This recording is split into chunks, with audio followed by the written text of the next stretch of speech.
ICU এর ফুল মিনিংটা কি? আইসিইউ ফুল মিনিংটা হচ্ছে আইসিইউ হচ্ছে আপনার একটা রোগীর যে বেডের মধ্যে তাকে আইসিইউর হচ্ছে যে অক্সিজেনের জন্য কিন্তু ওই পেশেন্টটা কিন্তু বাইচা থাকে অক্সিজেনের মাধ্যমে।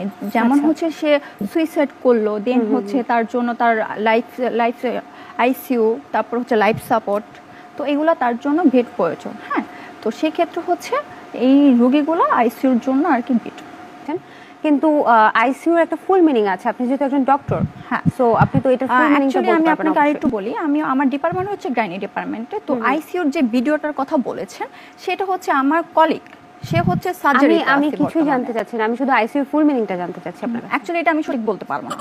আপনি একজন ডক্টর, আপনি আইসিইউ ফুল নো, আমি বলতে পারবো না, কারণ এটা আমার ডিপার্টমেন্ট না। আইসিইউ কি কারো ডিপার্টমেন্ট হয়? ওটির ফুল মিনিং কি? ওটির ফুল মিনিং হচ্ছে আপনার ওটি করাইতে হবে। ওটির ফুল মিনিং কি? আপনি ওটিতে আছেন, ওটির ফুল মিনিং কি? ওটির ফুল মিনিং হচ্ছে আমরা এটাই জানি যে সিজার হয়, বাচ্চা হয়, দেন হচ্ছে এরকমটা আর কি। একটু কথা বল, পুরো কি হয়েছিল রোগীটার? তার হচ্ছে ব্রেন স্টিউমার হয়েছে। ব্রেন স্টিউমার করছে। H/O কি আমি জানি না, কি এটা? এটা হচ্ছে আপনার আইসিইউ অক্সিজেন। H/O, আচ্ছা ঠিক আছে। আনকনশিয়াসনেস ফর 1 ডে, মানে তিনি হচ্ছেন, বলেন। তিনি হচ্ছে আপনার আইসিইউর বেড, হতেন, প্রেসক্রিপশনের মধ্যে ওষুধের নাম লিখে দিত। অয়েনমেন্টটা কি? ওইটা হচ্ছে আপনার ট্যাবলেট। Ointment tablet.